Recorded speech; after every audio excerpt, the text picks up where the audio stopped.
I'm live. What's going on? See if I can get this kind of straight here. All right, so this is weird. Yeah. That was weird. I actually had a countdown. I actually started it 2 minutes early and it was still counting down. It wouldn't go live. I was like, what in the world's going on?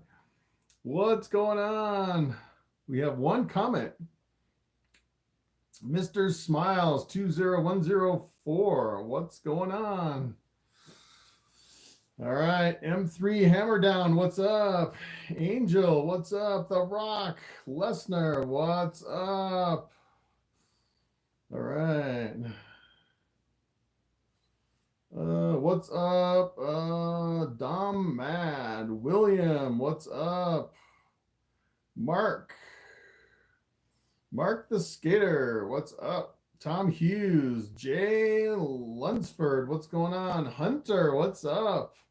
Wow, 24 people on in the first minute. A lot of people jumping on. Tyler, what's up? Clint Winton, what's going on? Dan, what's up? Manuel, what's going on?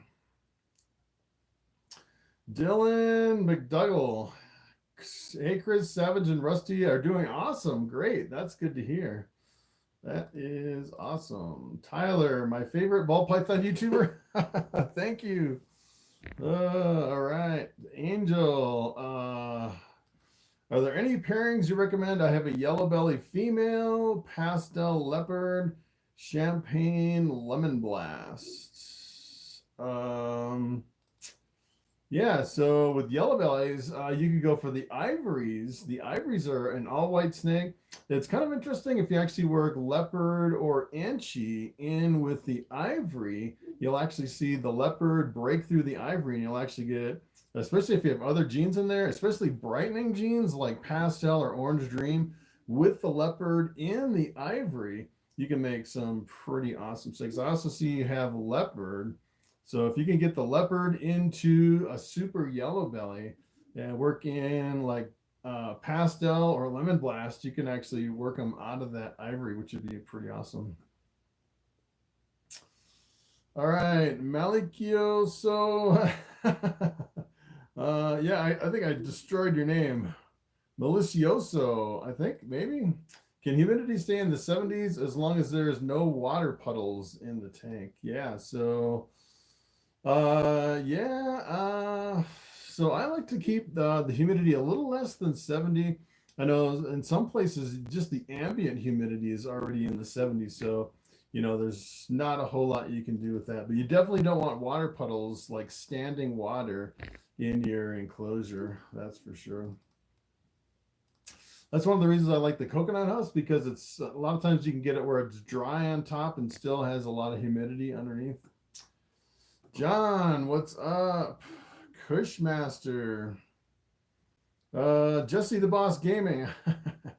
How are you feeling today? I am not feeling very well, actually. I just recently got my third COVID shot, and let me tell you, every time I get those, it wipes me out. So yeah, kind of trying to recover from that. Today's my third day, which seems to be the worst day from that shot. Bill Weaver, what's up? Wow, lots of questions. 43 people on. Justin, I'm thinking about getting into the asphalt projects in hope of either super asphalt, clown, or pied. Yeah, so super asphalt would be pretty awesome, especially if you did like super asphalt to super asphalt and got a whole clutch of like super asphalt combos. That would be pretty amazing. Super asphalts are pretty expensive too. All right, let's see. So my question is, what is the difference between pets and a feeder animal? Pretty much exactly the same. Depends on how attached you are to that animal. So yeah, there's kind of a gray line. I've actually seen a lot of people, they'll take feeders and make pets out of them, or start with kind of like pet quality animals and then convert those into feeders. So Usually, I would say when it comes to mice, especially, seems like a lot of your really fancy mice, like the pet mice, aren't really as productive as the feeder mice. You know, sometimes the pet mice can have, you know, litters of like 6 or 7, and you can actually get like litters of like 16 with the feeder mice, the all white mice, which are it's pretty amazing sometimes the difference between them. All right, Triton XDG. If you compare any single trait with Inchy Pinstripe, what would it be? Inchy Pinstripe. You could go. Boy, that's a good question. There's so much you can do with that. The Inchy and the Pinstripe. I would probably go for any single trait. I might actually go with like a super inchy. Super inchy goes pretty good with anything. A lot of times it can bring out some color. Or I would do like a pastel. You could do a pastel pinstripe inchy, which would be pretty awesome. Jennifer, what's up? David, how many times do you check a pair to see if they lock without breaking it?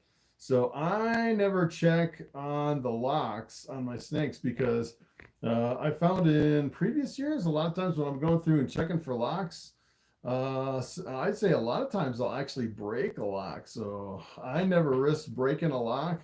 And I just put the males with the females, and then 3 days later, I separate the males. Kind of the weird thing is this year, I had a male and a female. After 3 days, I opened the tub and I grabbed in for the male. And right before I grabbed the male, I found it was actually locked up with the female on the 3rd day. So even when you're separating after 3 days, a lot of times you have to be careful not to break the locks. So that's one thing. But yeah, I don't, you know, a lot of people are always checking on the locks. I think that can work against you, you know, checking too frequently and accidentally breaking the locks. All right, John, from a Volta offspring, do look at the belly markings for something new. Yes. Tyler, do you archery hunt or target shoot? Do you shoot with no, I've done some archery a little bit. Back in the day when I was, you know, a long time ago when I was younger, I'd say I used to do I used to hunt birds with bow and arrow, and I used the big round feathers on the end of the arrow. They call them, I think they call them flu-flus. And let me tell you, trying to hit a flying bird with an arrow, that's pretty exciting. I used to do some, I used to shoot birds, like the pheasants and the doves with the shotgun, but I haven't shot or hunted for a long time. So yeah, interesting question. All right, Mr. Smiles. So my question is, I already answered that one. All right, Angel. Thank you. My favorite ball talk with a Python YouTuber. Literally everything I'm doing right, I've learned from your videos. All right, thank you. Bulldog Bishop, what's up? What is your method for picky eaters? The one that goes off of feed. So usually with picky eaters, I'll just keep offering every single week, pretty much on a regular schedule. And if they don't eat, I'll just skip them. And usually what I do is if they don't eat within the first 30 seconds, maybe I'll push it out to like 45 seconds.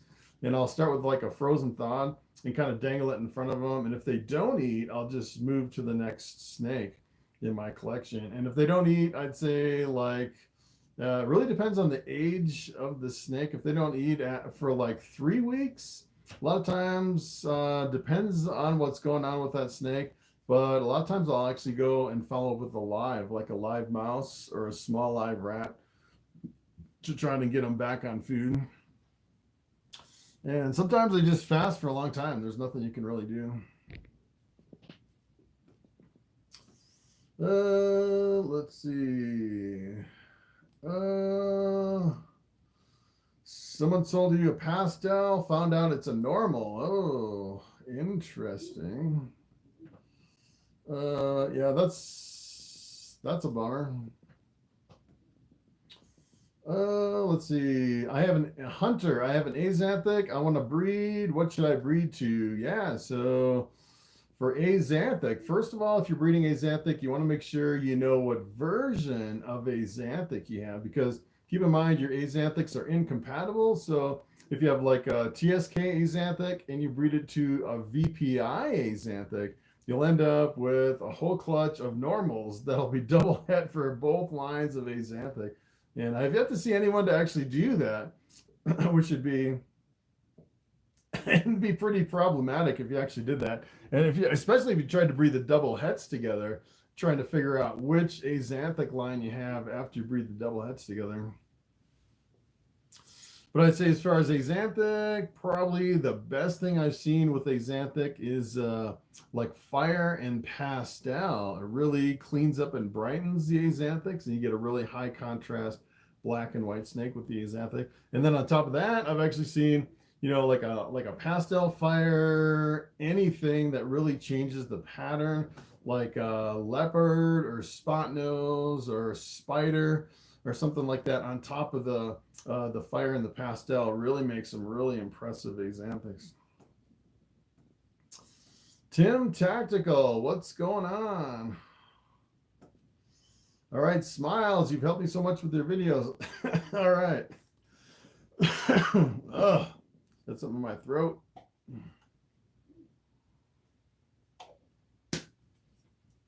All right. Donna, finally get a chance to be on a live. Yes.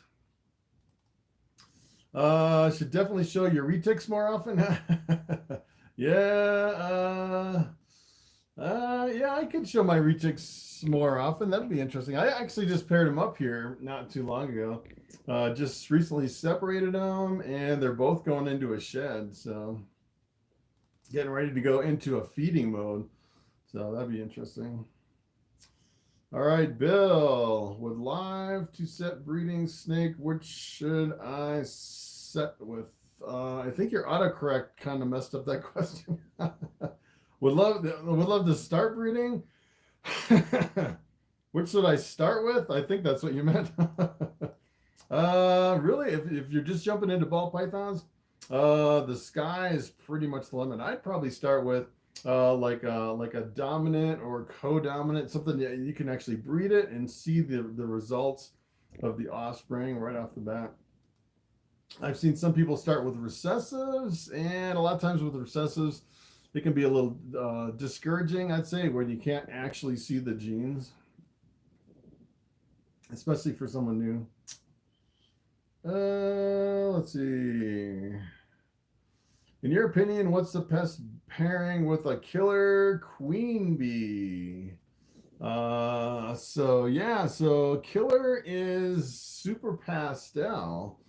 And keep in mind anything queen contains the lesser, so that's kind of a way to know the queens. And then the B, that stands for spider. So yes, so with that, I would actually breed that with something's pastel or super pastel. Keep the super pastels going with a killer queen bee, which would be pretty awesome. Let's see. Gago TV, what's up? Do a video on making a wooden enclosure. Yeah, I'm not really that good making my own enclosures, so I don't really even attempt to do it. I'm not really the guy to do homemade enclosures. I'd rather buy something professional like I have behind me and just buy it once and then you have it for the rest of your life. All right. Malicioso, what's up? I follow your channel faithfully. I'm an owner to a juvenile male ball python. Had him since he was a baby. He only eats live. Is this okay or normal? Yeah, so you want to really transition. You really want to transition over to a frozen thawed. If you actually just stay on live and keep doing live, they'll pretty much get stuck on live. And then once they get to be an adult, that's all they will eat is live. They won't do frozen thawed. So I'd say, as a matter of fact, I actually have some of my hatchlings that I hatched this year that are like a month and a half or 2 months old. And there's just a few stragglers that absolutely refuse to do frozen thawed. So every week what I'll do is I'll go through and I'll offer frozen thawed first, and then the ones that don't, I'll actually mark those tubs and then go back with like a live mouse hopper or like a live medium mouse for those. So yeah, you definitely want to get them away from live. As a matter of fact, yeah, even as adults, what I would actually do is I'd start first with frozen thawed and kind of do, like thaw like a third of your collection as far as the rodents. As a matter of fact, I'm actually thawing out some rodents right now, and I'm doing like a third of my adults. And what I'll do is I'll kind of go through and see which adults will actually take the frozen thawed. And then whatever doesn't take the frozen thawed, I'll actually follow up with live, especially now that I'm at the beginning of the breeding season and I want all my females to eat 100%. So, but I always think it's good to do frozen thawed first. Punk Rocka, what's up? I hatched out a GHI hypo and a pinstripe spider hypo. Nice. That's awesome. Congratulations. Louis, how's it going? How are you doing, sir? Doing pretty good. Bobby's getting a little frisky around my neck here. It's glad to be out of this tub. Tarantula Nirvana, what's up? I pretty much know the morphs that create the blue-eyed leucistic. What morphs determine if the pupils are black or if the pupils are red? Good question. So I know if you make a black-eyed leucistic, that's one of the ways you can actually get an eye color to be black most of the time, and that's with like a super fire or a fire sulfur or a fire lucifer. All of those are pretty much in the black-eyed leucistic complex. Or you could do like a super sulfur or a super lucifer, something like that. As far as the red eyes, the only way you can really get completely red eyes is with the albinos. The albinos have the red eyes. With the pastels, sometimes you can get really green eyes with pastels, especially if you mix it with spider. But a lot of times the eyes are just kind of random. Like Bobby here around my neck, he's got kind of almost like a goldish colored eye, which almost like matches his color. It's kind of like a brownish, kind of a gold color. I don't know if you can see it on the camera. He's got an interesting eye color. I don't know if you can see it on this live stream. If it was on a camera and I was doing a recording, you could probably see it, but just the top of his eye is a little bit kind of almost the same color. But when it comes to eye colors, I think it's kind of hard to figure out the eye colors as far as what you can expect in the eye color. Let's see. We're not too far behind. Maybe 20 questions behind. Not too bad. For the first 18 minutes, 75 people on the live. Let's see. Notlu Exotics. What's up? Best place to sell a collection? You can actually sell the whole collection over on Morphmarket. I've actually seen some people do that. You could probably talk to like some of your local reptile stores that specialize just in reptiles. Another way you can actually do it is especially if you have like adult females, you could sell all the females all at once. Those will probably sell first. If you actually separate your males and your females, you could probably do it in 2 different batches. And I can almost guarantee the females would sell first. Or someone might buy the whole collection depending on what it is.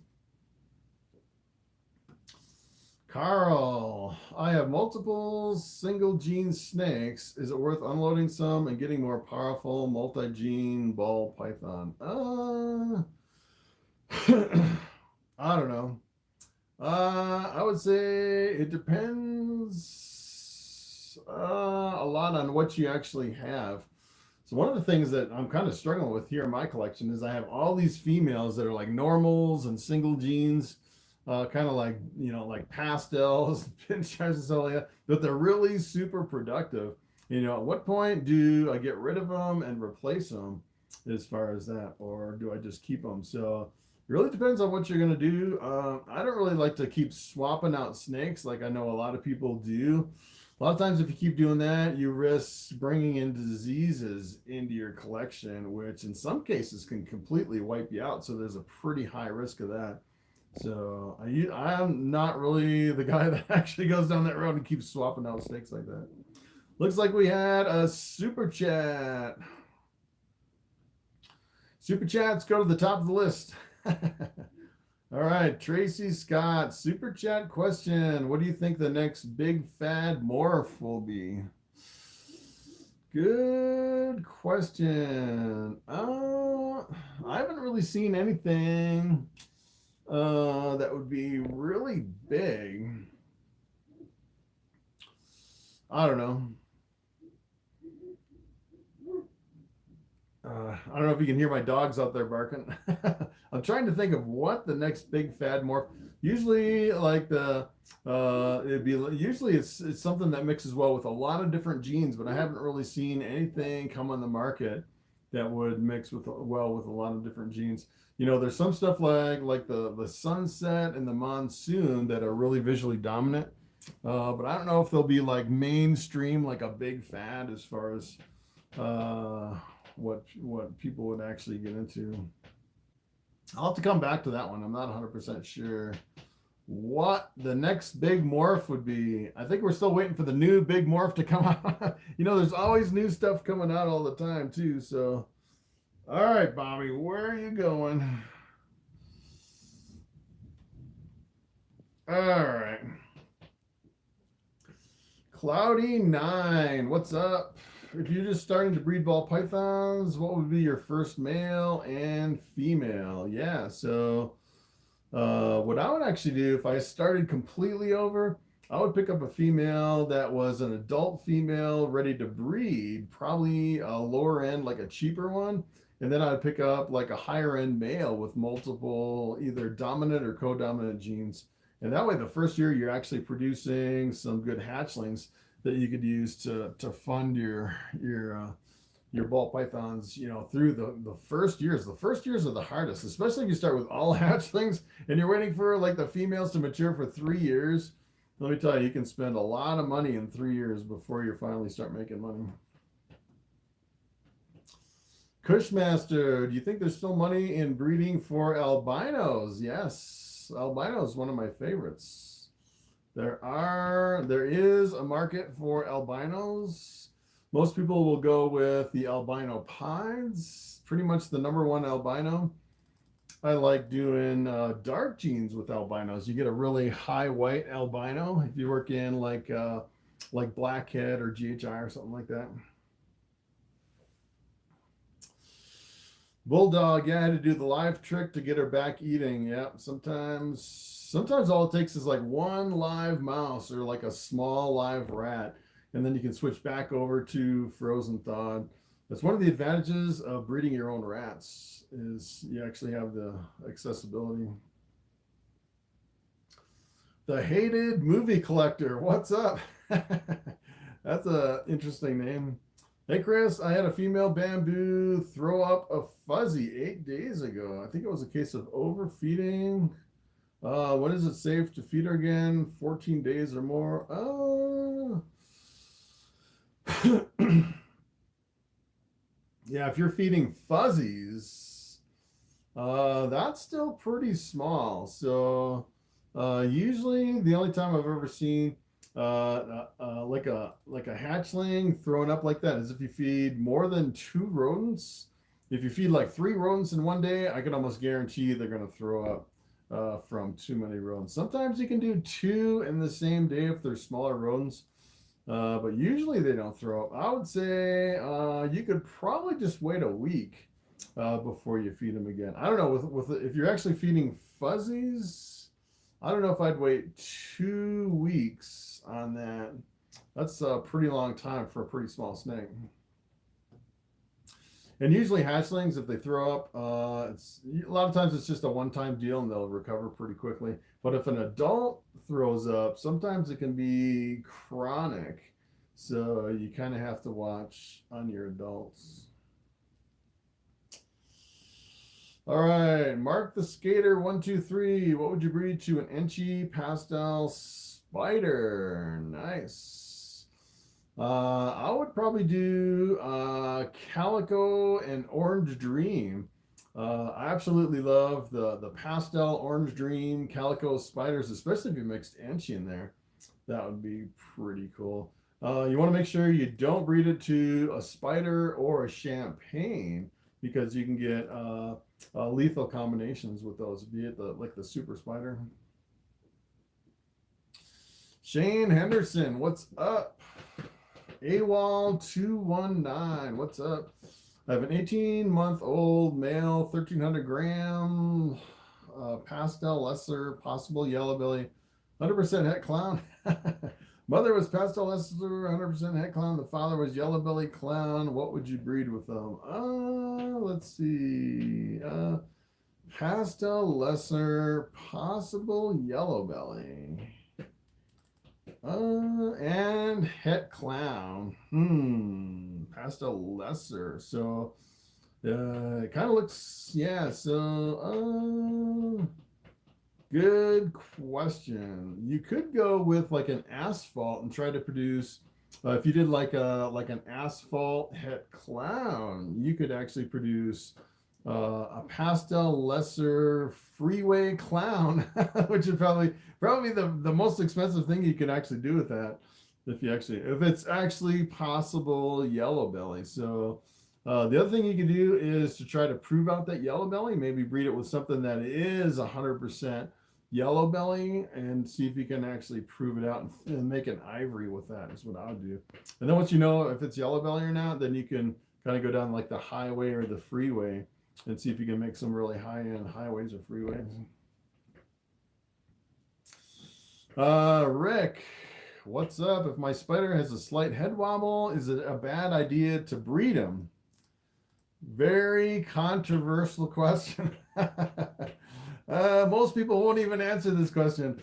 From what I've heard with spiders, you know, a lot of people won't breed spiders just because of the head wobble. And from what I've heard, you can actually take a spider with a head wobble, breed it to something else, and it's not genetic as far as transferring the head wobble to other spiders. I've actually seen people do that. Take a really bad, like a spider with a really bad head wobble, breed it to something else, and have nothing come out with a head wobble. And they say it's just kind of a random occurrence. Sometimes you'll get the head wobble, sometimes you won't. Sometimes the spiders will actually start perfectly normal, and then they'll develop the head wobble over time. But I would say probably 99.999% of everybody you ask, should I breed my spider with a head wobble? I'd say almost everybody will say absolutely not, because I think a lot of people don't realize it's not really genetic.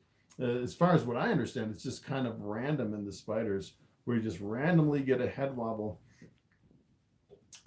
And people still can't figure out how to cure it or correct it or how to prevent it, which is kind of a bummer. And I'd say most people would just say, don't breed your spider. So I don't know. I actually just have one spider in my collection and just breeding just a really small amount of spiders. I've produced some spiders, never had a problem with the head wobble at all in any of my spiders. All right, Mitch. Hi, Chris. Just got myself a shatter male. Nice. Would really like you to make a video on the shatter ball python. The shatter. Let's see what is on Morphmarket for shatter. Sounds familiar. Let me take a look. Usually I don't do like a morph review video unless there's quite a few examples. I remember when there's actually a super shatter too. And so, there's 129 shatters. Wow. Shatters are 300. Shatters used to be really expensive just a few years ago. Interesting. I might have to do a video on the shatter. Looks like there is quite a few examples. The other thing I really like to see, especially if I'm doing a morph review, I like to see where you can clearly see the shatter gene. on top of a lot of the other genes. So sometimes you can see it by itself, and then you don't really see it in some combinations. And sometimes I kind of avoid some of those videos where like there's some genes where you just you know, a lot of times you can't even tell if you have a certain gene in with your combinations, and I kind of avoid those unless I can clearly see the gene and just kind of you know, walk people through it. But I'll take a look at the shatter. American balls and reptiles, what's up? Hope all is well. Yes. All right. The other question is there a breeder who wanted to sell me a het albino 66 het pied and female? Both have strong pied markers, but is it worth it if you wanted 40 male, 55 female? Yeah, so I would say if it's possible het pied and has really strong belly tracks on the belly, there's a good chance, not 100% guaranteed, but there's a good chance that that one is het pied. So when I produce my het pieds, I'd say it's maybe about 50% will have tracks along the belly on my het pieds.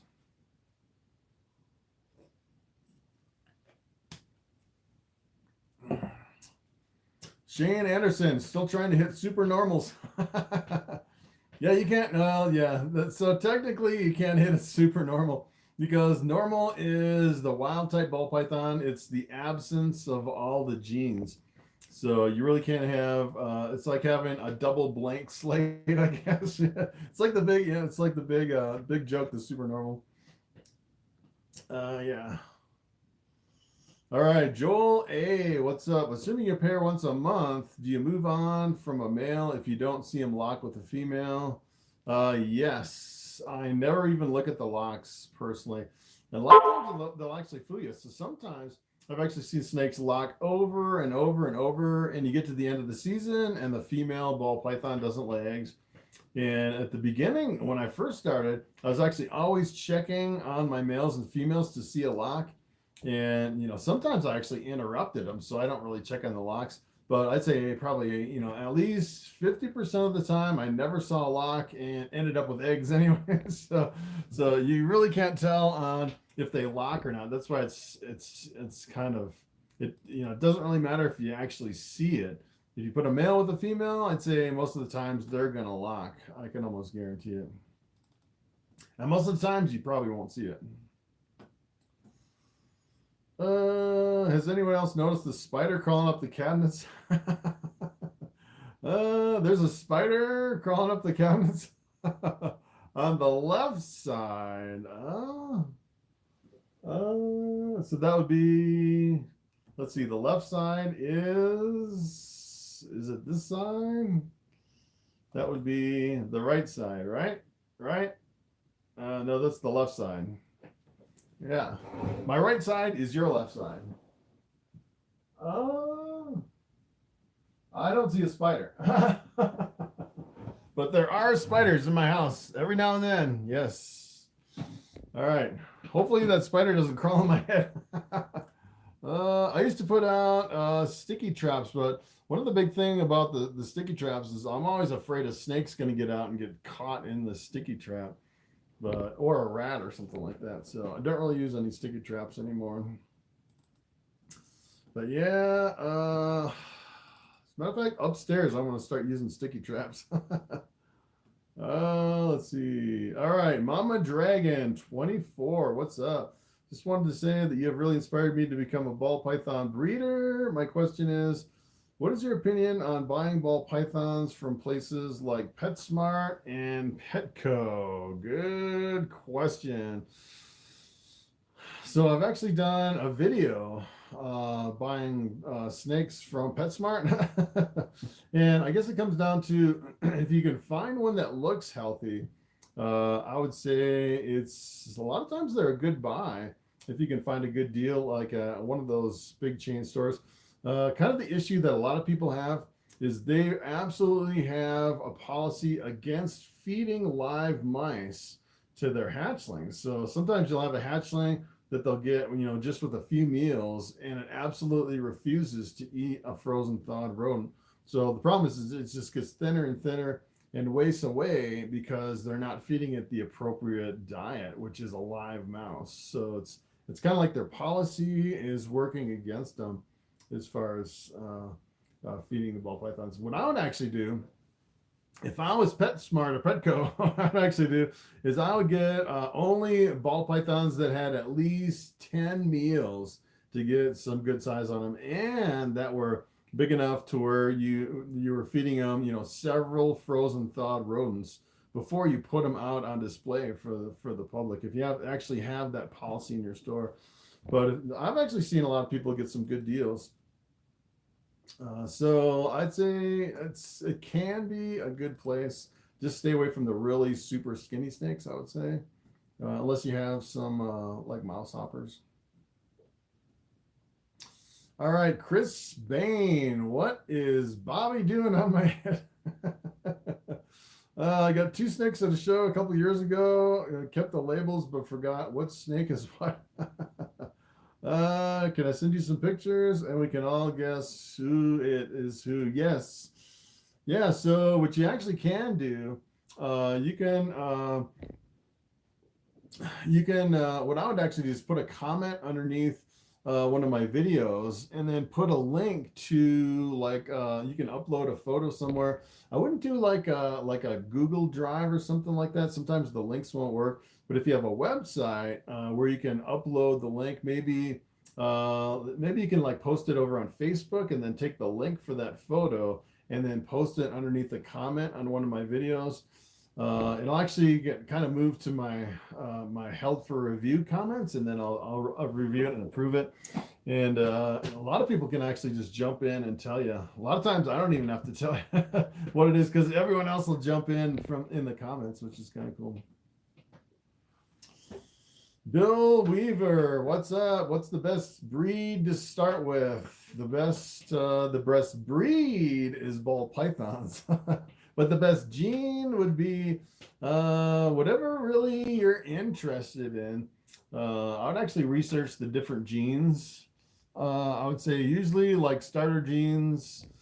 Depends if you want to go with like a dark gene, like a blackhead or a GHI or something like that. Or if you want a really bright gene, like a pastel or like orange dream or something like that. Or if you want like pattern enhancing genes, like the spot nose or the leopard or something like that.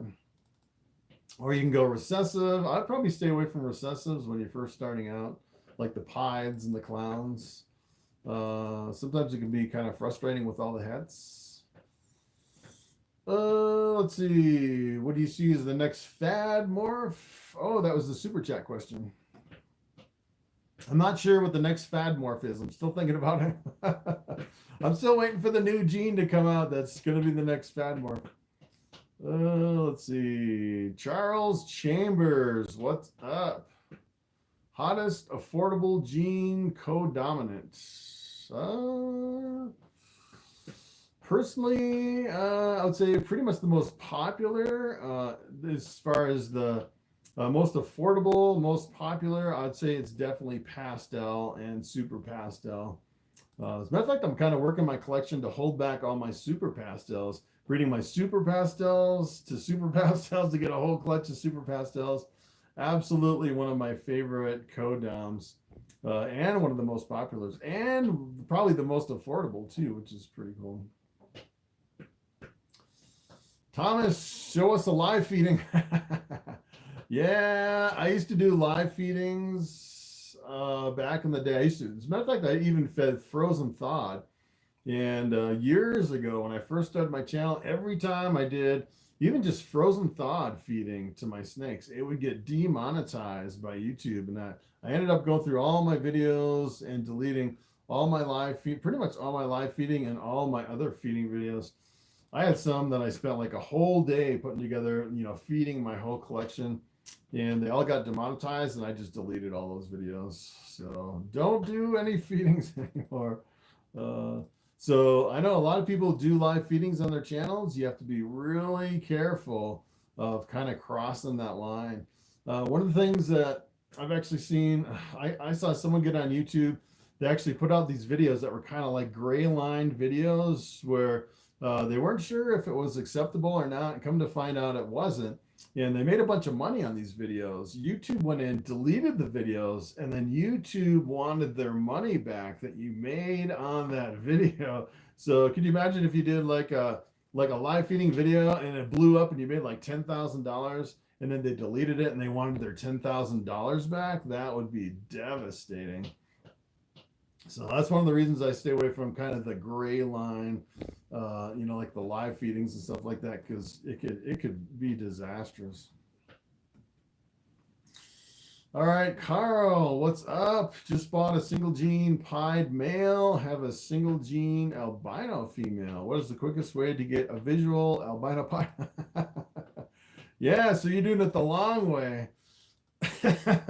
So you breed the pied with the albino, you'll get the double heads. If you breed the double heads together, I think your odds, I think it's 1 in 16 that you'll actually get a visual. So say for example, if you bought 2 hatchlings, an albino and a pied, it would take you 3 years before they're ready to breed. Then you breed them, it would take another year before you get the eggs, so that's 4 years.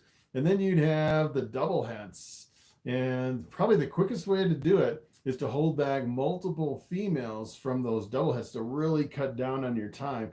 So that's probably another, 4 years for that. So you're looking at least 8 years before you can get your albino pieds. And then if you actually took your albino pieds, held them back, that's another 4 years. So you're looking at like 12 years before you can get like a whole clutch of albino pieds potentially. But yeah, so a lot of these projects can take a long time, but kind of the interesting thing is when you increase your collection, a lot of times you can kind of shelve some of these projects on the side, produce your double heads, and while they're growing up, you can actually produce all these other snakes. So it's kind of like in the background, you have all this stuff kind of percolating, and then every year you have certain snakes that are ready. And then you're like, oh yeah, these are ready. I can breed them together. And then the next year you have something else, and the next year you have something else. So it's not like, you're just waiting for 12 years for your albino pieds. The other thing you can actually do is you can make your double heads, hold back your females, and then at that point you could buy like an albino pied male, breed that to your females, and that would really increase the speed. You can cut some time down there too. Bobby seems to be upset by the spider on the cabinet. I didn't see the spider. Oh, he's like, got a death grip on me. He's like leaning way over. All right, Bobby. Oh, he's getting a little frisky. He wants to stay around my shoulders, but he wants to stretch way out. He's really curious today. Really super curious. I think he's probably curious because I'm thawing out some rats in here. All right, let's see how far we are behind on the questions. Ooh, like maybe 30 questions behind. All right, I'm catching up. All right. Museki Panda, what's up? Actually, there's a question before that. How do you get your males back on eating after mating? Good question. So, yeah. So when it comes to the end of the season, when your males and your females, when you separate them, pretty much at the end of the season, after you've cycled your male through the females, sometimes it can be pretty hard getting your males back on food, especially your females too, after they lay. And what I do is, sometimes you can actually go in, change the substrate, keep the tub really clean, give them a bath, kind of wash down everything. And if they still refuse to eat, I just keep offering every single week. And then when it comes to the next breeding season, what I actually did this year is I just started pairing my males with my females, ran all my males through all my females, and just the act of putting your males with the females even if the males haven't eaten very much, it seems like everyone's back on food when you first start pairing them up. So that's when you really want to focus on getting food into your males and females after kind of the first cycle of the male through the females. So sometimes that'll work. Sometimes you can do live, but if you do too many lives all the time, I've seen some people, they have really good success just doing live all the time, but then a lot of your snakes will get stuck on live and you really can't do a lot of frozen thawed. And if you have like 100 snakes on live, you can have like a logistical nightmare, trying to produce 100 lives every single week for all the different sizes of snakes. That's another reason you want to really be on frozen thawed, because producing live at the right size, rats go through certain stages. And for example, if you fed a live this week to a snake and it didn't eat it, you take that live, put it back in the rodent rack. 2 weeks later, that rat's going to be so much bigger. It might be too big for that snake at that point. So it can be really complicated doing live all the time. All right, let's see. That was a long-winded question. Answer. All right, let's see. Chris, I plan on breeding, give a shot for the first time, but I'm just acquiring my adult male and female now. I plan to wait until they're settled in for a few weeks. Yeah. Yeah, you can wait a few weeks. I've actually bought females right online, and after the first week, after the first 4 or 5 days, I started breeding them right away, and they'll lock. So I would say within the first week you could probably breed them. Let's see. Is it too late in the season, or is it possible to begin pairing in late December, early January? Yeah, definitely. So I'd say you can pair. Well, you can pair any time of the year, But I'd say normally you could pair anywhere from like the middle of October all the way to like March, if you want to like hit the regular cycle that most breeders are on. We actually produce eggs in the spring, late spring, and then you hatch in like mid to late summer, and it really depends on the snake. So some just breed early, and some are just develop later as far as laying the eggs. So I pretty much get eggs over like a couple of months, 2 or 3 months over the summer, or the actually early spring is when I get eggs.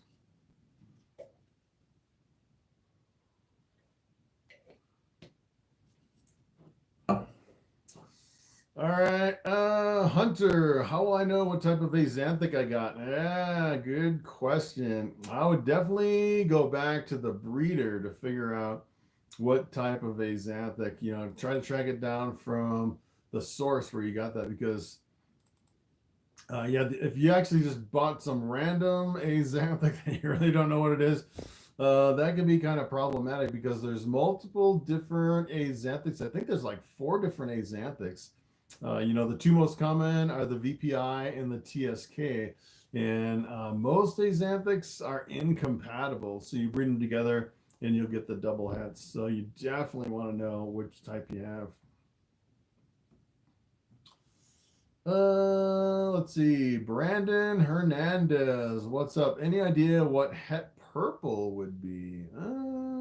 Het purple. I have no clue what het purple is. Let me come over here to Morphmarket. Het purple. Nothing in Morphmarket. Let's see. I don't think. Let's see. I've never heard of het purple. How about an ivory from a reptile show, and the breeder I got her from said she's het purple. Interesting. I can't even think off the top of my head what het purple. There's actually, the only thing I can think of that keeps coming to mind, there's actually a purple albino in reticulated pythons. That's only in reticulated pythons though, not in ball pythons. So if it's actually reticulated python, it could be het for purple albino, but yeah. So there's actually purple albino, lavender albino, and just the regular albino in reticulated pythons. All right. Wait a minute. Hold on. We had a super chat. What's Bobby doing on my head? All right, Earth Central super chat question. Is it advisable to use old snake bedding, guano, and shed skin as fertilizer for gardening? Interesting. So I don't know what Bobby's doing it. You crazy snake. Yeah, I would think you actually can. I don't know how good a fertilizer it would be, but I do know that it seems like the animals do not like the smell of the snake manure, which seems to be like a natural animal repellent. Which it'd be kind of interesting to kind of go down that road and see if it'd be like if you could actually dilute it with water and then spray it on your plants to keep the deer away. Like up here in the mountains, we have the deer eating everything. I don't know if you could actually use it, but that'd be kind of interesting. All right, so we're like 30 questions behind. 92 people on the live. Wow. 37 thumbs up. We've been going for 51 minutes already. All right, let's see. Batman, what can I do to get my female to eat in the rack? She has once, but she won't anymore. She's 650 grams, is on frozen thawed. Yeah, so 650 grams, she might be coming up to like the 1,000-gram wall. Sometimes they can go off of food. You can try alive. Usually like a live adult mouse will usually work almost 100% of the time if you want to for sure get that snake back on food. What I'd probably do is use like an alive adult mouse just once and then go back to frozen thawed rats if that's what you're using. You could also try frozen thawed adult mouse first if you're always doing rats. Sometimes they'll take the mouse over the rat.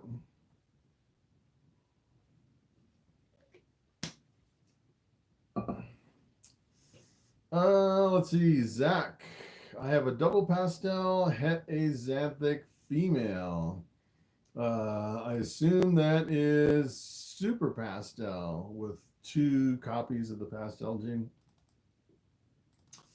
Het axanthic. Well, what I would actually do is I would breed that to like a fire het axanthic. So if you can actually get fire and pastel in your axanthic, a lot of times that'll really clean them up and brighten them.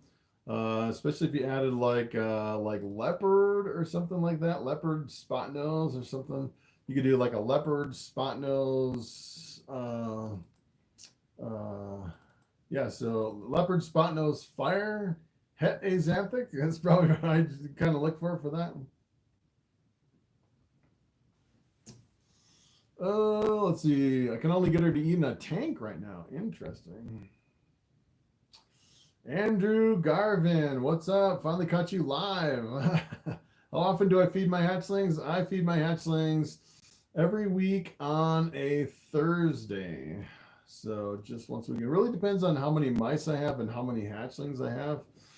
So this year it's been kind of tough because I have 100 hatchlings, so I'm going through like 400 to 500 rodents a month to feed these hatchlings, which is a lot of rodents. So sometimes if I don't have that many rodents, you know, I have a lot of like mice or mouse hoppers in my freezer. Sometimes I'll double up and I'll go twice a week on my hatchlings. Sometimes I'll even go 3 times a week if I have lots of hatchlings, just a few hatchlings and lots of mice, just to use up the mice. But yeah, if you buy a snake, I would do 2 times a week. I'd probably do every, you know, you can do like every 3 to 4 days.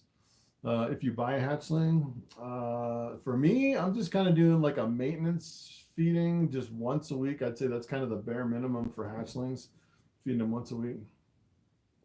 And if they skip a frozen thaw, I'll actually go back to the live mouse hopper to try to make sure every single hatchling eats at least once a week in my collection.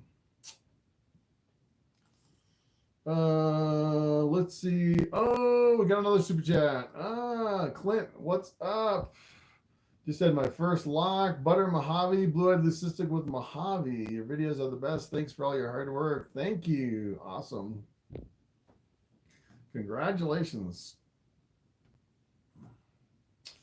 Brandon, do you think they meant het lavender? Maybe het lavender instead of het purple on that, maybe.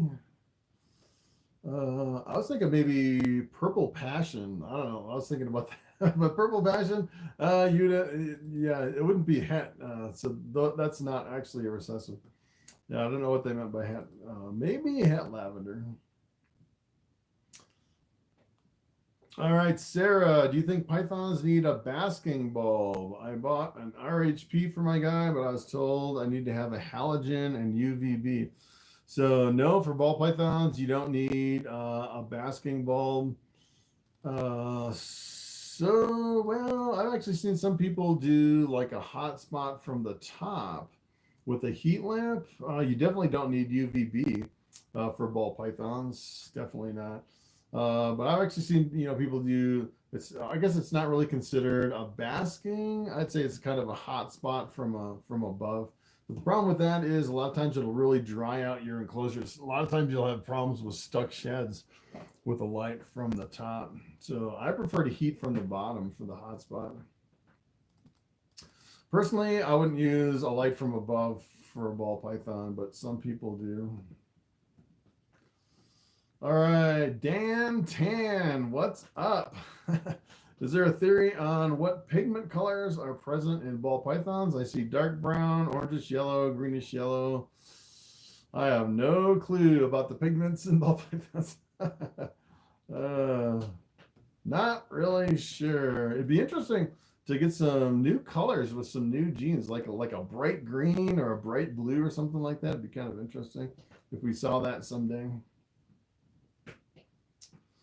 Ricardo, what's up? Should I breed a firefly with any what should I breed a firefly with? Any recommendations? Yeah, so firefly is fire and pastel. I really like the firefly axanthics if you're going for like the recessives. Let's see, you could do. So fire and pastel are brightening genes. So you can actually go with like a pastel to get the super pastel, or orange dream or super orange dream, some of the really brightening genes, and make some really bright combinations. Carlos, just bred my pastel red stripe male to my pastel bamboo female. Wow, that's interesting. It'd be interesting to see red stripe with bamboo. That would be kind of interesting. You get like a rusty coppery colored bamboo. That'd be interesting. Red stripe goes really well with clown. It'd be interesting to take red stripe and bamboo and work that into clown. That would be kind of crazy. All right, George Williams III, what's up? First time breeder here, just wondering what it means if she is looking smaller after her pre-lay shed, but is still displaying usual signs. She had a definite bulge, but not swollen. Sometimes they can actually trick you. Sometimes I've actually seen, I'd say maybe 50% of the time, I'm always like, all right, she had a pre-lay shed, she's looking kind of thin, she's definitely not going to lay. And then I come back, a little while later, and sure enough, she'll have a whole bunch of eggs in her. So sometimes, if you actually had an ultrasound, you could look inside of her belly. But other than that, I would just keep checking. She might still lay some eggs, so I wouldn't give up on that one. Carlos, what's the most unique bamboo?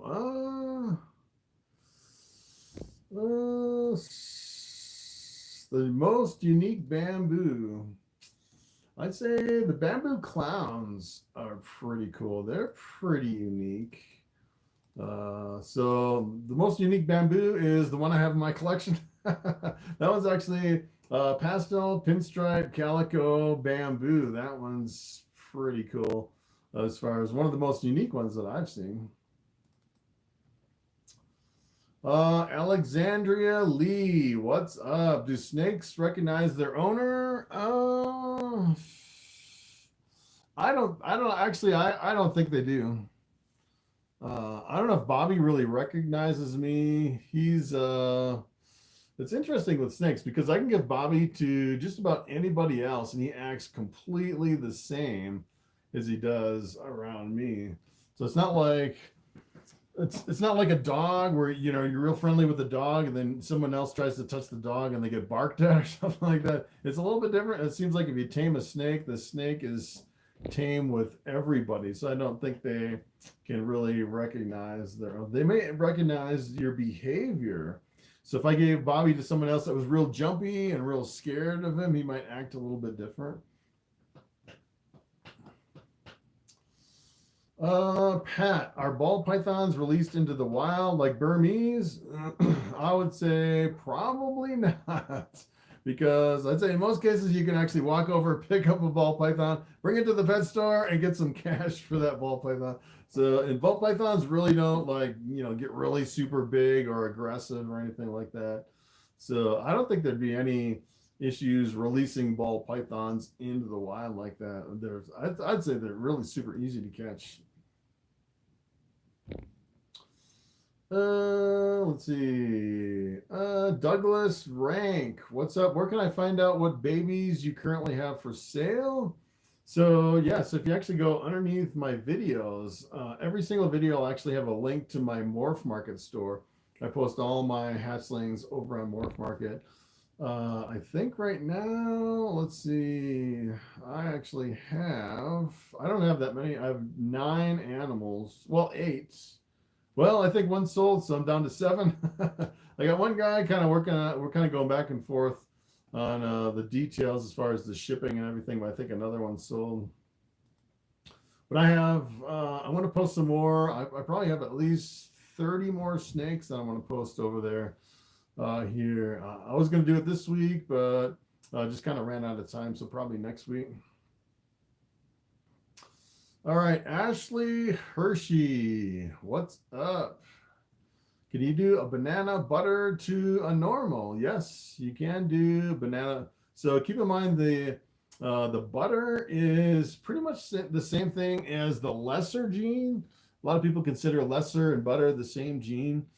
It's actually in the blue-eyed leucistic complex. So keep in mind if you take a butter and you breed it to anything else in the blue-eyed leucistic complex, 25% of the time you'll actually end up with an all-white snake with blue eyes. So you can breed it to like lesser, Russo, Mocha, Mojave, Phantom, Mystic, Bamboo. All those genes are in the blue-eyed leucistic. And if you breed a banana butter to a normal, you'll get bananas, you'll get butters, you'll get normals, and you'll get banana butters out of that. And all your bananas will either be males or females, depending on if you have a male maker or female maker. Or if you have a female banana, it gets a little bit complicated. Yeah, but the bananas are kind of interesting. Amy, what's up? Hello from Nebraska. All right, Zack Attack 7. That's a cool name. Hey, Chris, saw your Dubia video a long time ago and wanted to drop by and say hello. What's up? Yes, my Dubia video. As a matter of fact, I actually have a video that's kind of blowing up right now. It's I don't know how many people are here that were here from that video. I was wondering. It's actually called "How to Unlock a Locked Truck in 30 Seconds." And I'm getting an incredible amount of views for whatever reason. It just blew up. I think I'm getting like almost 40,000 views a day on that video. It's like right at the peak. So I was wondering if some of those people have actually come over here in the live, if you're kind of being redirected from that. Not getting a lot of subscribers from all those views, which is kind of interesting though. Mitch, what's up? Have you ever had a snake escape its enclosure? Yes. As a matter of fact, I actually lost a snake and I never found it years ago. I had some really tiny, it's like really baby hatchling. They're the black and white banded California king snakes. I guess they consider them the desert phase. And I actually put them in one of my ARS 7030 tubs, which is a mistake because with the ARS 7030s, there's actually a gap between the tub and the rack that was big enough for these snakes to escape. And they're like the thickness of a pencil, really super skinny snakes. And one of them got out one day. I was like, I must have left the tub open or something. I actually got the snake, put it back in the tub. And then the next day it completely disappeared and I lost it. I don't know if it went like between the walls or something, but it's been like 4 years, maybe 5 years since I lost that snake. And I'm sure that snake's long gone by now. All right, Jeremy, I'm looking to get my first snake. I enjoy the more vibrant ones. I have a 13-year-old daughter who wants one as well. What would be a nicely patterned ball python to start with that won't break the bank? A vibrant color, you can get, personally, I like the super pastels. A lot of pattern. You breed to something, you get all pastels. They're pretty inexpensive. Anything super pastel. How many breeder females do I own? Let me pull up my breeding log, actually. I'll tell you how many I'm breeding this year. 2021 pairing schedule. I have 28 females that I'm pairing this year. And of course, you have holdbacks. I have some that aren't big enough yet. And then this year I have a whole bunch of holdbacks. So I'm not even sure how many holdbacks I want to hold back. Maybe I might hold back like 8 snakes. Maybe like 6 females and 2 males or something like that this year. So that'll bring me up to, over 30, like 35 breeders eventually. So every year it seems like I get more and more females. I keep expanding all these different projects. Let's see. Orange Dream is the most popular Kodam. Yeah, so Orange Dream is popular, but not anywhere close to Pastel. I think Pastel, as far as sheer numbers, like over on Morphmarket, Pastel is more popular. And keep in mind with the Orange Dream, there's actually different versions of Orange Dream. You can actually get like the high intensity Orange Dream, which is like, 5 times as expensive for the really high intensity Orange Dream. Yeah, get Orange Dream in your collection. Yeah, so if I did Orange Dream, I think, I can't remember the breeder who's selling the high intensity Orange Dreams, but they can be really super expensive. Probably what I do is I get like a male super Orange Dream high intensity or something like that.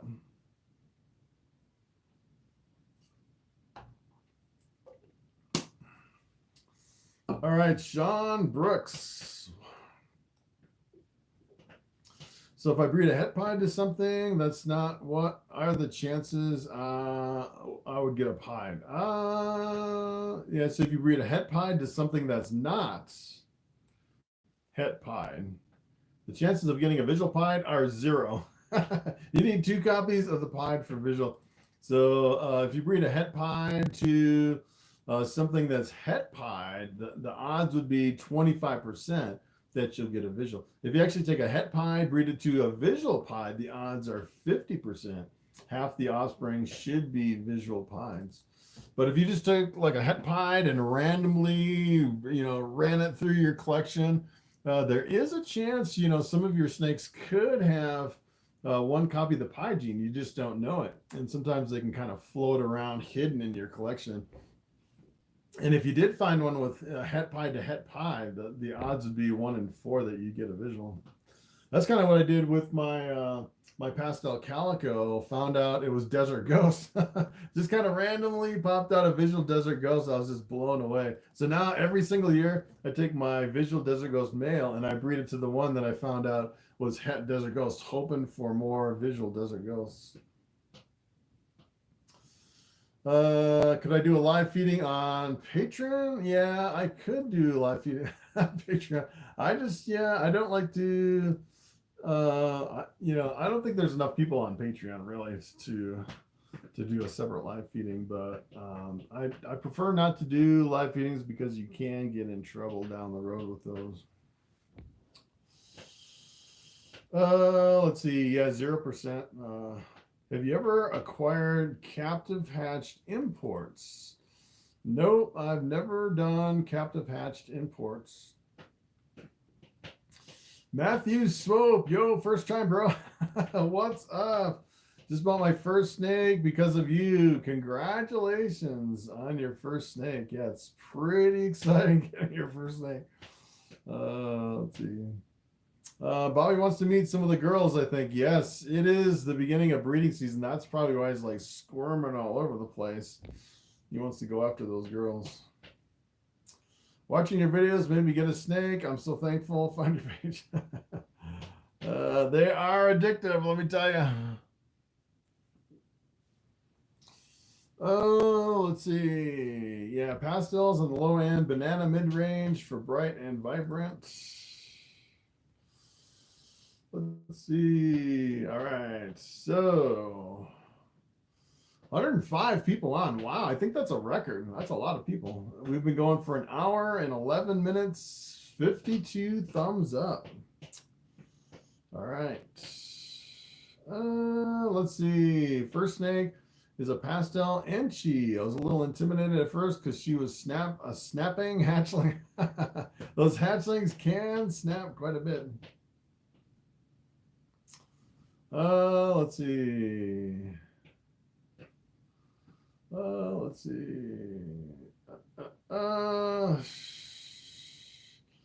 right, Angel, is it possible to pair one female with two males and get both males' genes into the offspring? So that's a good question. So I've actually seen where people will take a female and breed it to two different males. So kind of the interesting thing, as far as I understand, if you breed one female to two males, some of the eggs will be fertilized by one male. Some of the eggs will be fertilized by the other males. But as far as I understand, I don't think you can have one egg that's fertilized by two separate males to where the genes would come together, where you could, actually add the genes from two males into that one egg. I don't think that would actually work. So that's one of the reasons you want to keep rotating your males through your females, because even if your male and your female locks, as far as I understand it, not all the eggs in that female will actually be fertilized. So you want to keep cycling the male through the females to make sure that you don't get any slugs at the end of the year. Hit that like. Thank you. Yes. Let's see. Mitch, what would you pair to my super pastel red azanthic? Wow, red azanthic. Yeah, so what I would actually do on that, let me think. I can't remember what this was here. Let me go back. Red azanthic. I haven't even thought about red azanthic. Red azanthic or red azanthic. Yeah, so you can actually do, so the gargoyle is what I was actually thinking of. You could do a gargoyle. So the gargoyle is the cinnamon het red azanthic. So what you can actually do, there's a whole bunch of really cool gargoyle combinations if you kind of like that the kind of the gargle kind of a thing. So you could do, you know, if you actually took the red axanthic, bred it to a cinnamon, you would actually get all the cinnamons would actually be het red axanthic. You'd actually get all the gargoyles on those. Let's see how far we're behind in the questions. Oh my goodness, we're like way, way behind. Yeah, so I'm like, wow. So I'm like 60 questions behind. All right, let me go back. I'm just going to keep plugging away. We're at an hour and 14. Let's see. Earth Central, how's it going? Let's see. Yeah, hat purples for retics. Let's see. Best advice for a beginning breeder. That's a good question. Keep in mind, for beginning breeders, you have to have a lot of patience, I would say. It usually takes, 2 to 3 years before your females will lay if you're starting with hatchlings. So, it could take years and years and years to get some of these combinations. Just take it slow and have a lot of patience. Toemaster, do you have any snakes that are shedding right now? Can you show some? Yeah. Usually I don't mess with my snakes when they're shedding. They can be a little bit aggressive, but yeah, usually they turn like a gray color and their eyes will get all cloudy, and that's when you definitely want to increase the amount of humidity to bump it up a little bit. What I actually do in these tubs, I actually take like a little watering can. I'll sprinkle like warm water right on top of the snake, so they're sitting kind of in a little puddle right on top of the hot spot. Of course, here it's so super dry that the puddle only lasts for a few hours in the tub. It evaporates really super quick, but I'll put a lot of humidity in that to help them with the shed. Let's see. CERN X, what's up? My snake makes this weird loud noise randomly at night when I turn the lights on. Looks like he's choking. Huh. That's interesting. Never seen that before. Every now and then I'll hear some weird sounds in my snake collection. The other day I was like hunting down, all right, what tub made that sound? I was kind of looking through my collection. I don't know, maybe it just randomly happens and we just don't catch it. But I have heard some weird sounds kind of like that sometimes in my collection. Let's see. Greasy Boy, what's up? What species do you believe are the most popular snakes in the trade business besides ball pythons? I think if you look at sheer numbers, I think it's corn snakes. I think corn snakes is number 2. Corn snakes are pretty diverse as far as the number of genes, and they're a smaller species. I think right on the heel of that are the king snakes and the milk snakes, but I think corn snakes, as far as numbers, are pretty much right below ball pythons. All right, let's see. Makey the Grappler, what's up?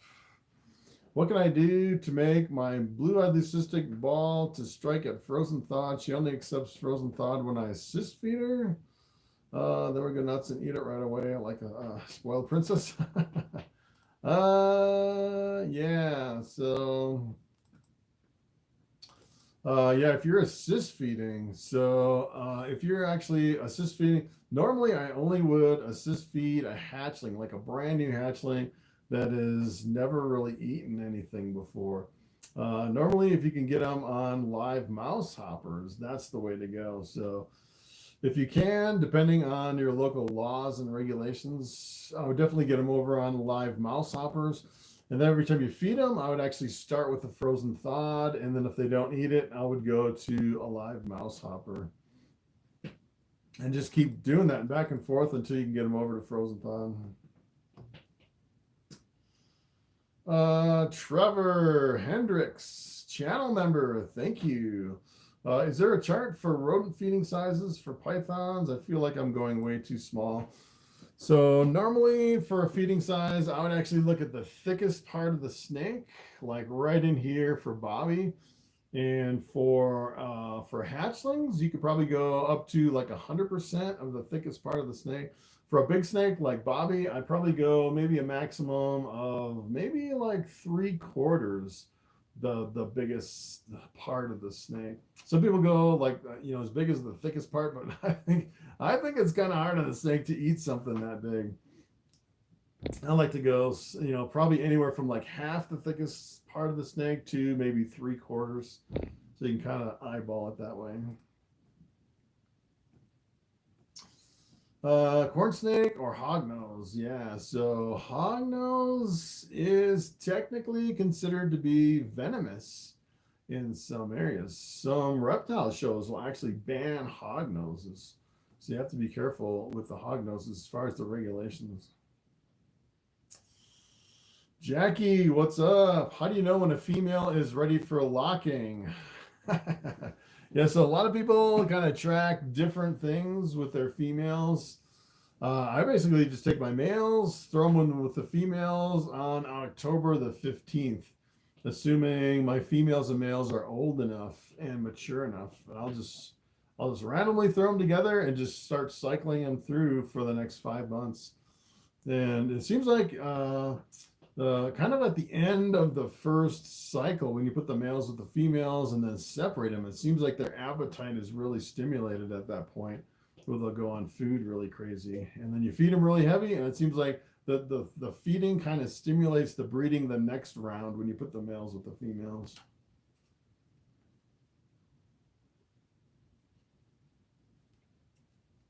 All right, Max, what's up? Are you working in any Ultramel? No, I don't have Ultramel here in my collection. Father son reptiles, what's up? Let's see. What do you think about the Surge? Not familiar with the Surge. Let me take a look at the Surge.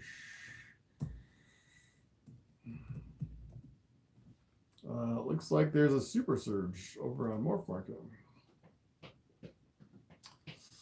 Surge, there's a lot of these. There's actually 60 of them. Wow. Every possible Surge. Wow. All right. And maybe I might have to actually go and do some more morph reviews. Might have to put Surge on here. The 60 of them. I might be able to pick out some interesting characteristics. Let's see. Why does my Bol Python stay in her water bowl? Some of them do. So one thing you definitely want to check if your Bol Python is kind of hanging out in the water bowl, you definitely want to check for mites. Sometimes that could be a sign that your snakes have mites. But sometimes just randomly they will hang out in the water bowl for whatever reason. I got a really huge, like 4,000 gram female. And she's not big enough for the water bowl, so she'll take like her neck and her head and kind of dunk down in the water bowl. It seems like she's pretty much the only one in my collection that still likes to kind of just soak herself like that, which is interesting. T&J Reptiles, what's up? Hope you're doing well. Just wanted to pop in and say hi. What's up? Let's see.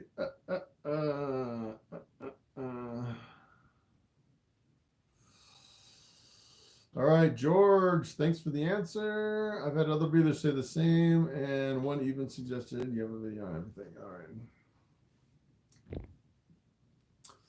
right. Tyler, which car? 66 Pontiac GTO or 65 Mustang? Whichever one goes the fastest. That's what I would buy. As a matter of fact, one of the next cars on my list will probably be the Camaro, the one of the newer, not the newest Camaros, but the kind of the previous body style of the Camaros, the ZL1, Camaro ZL1.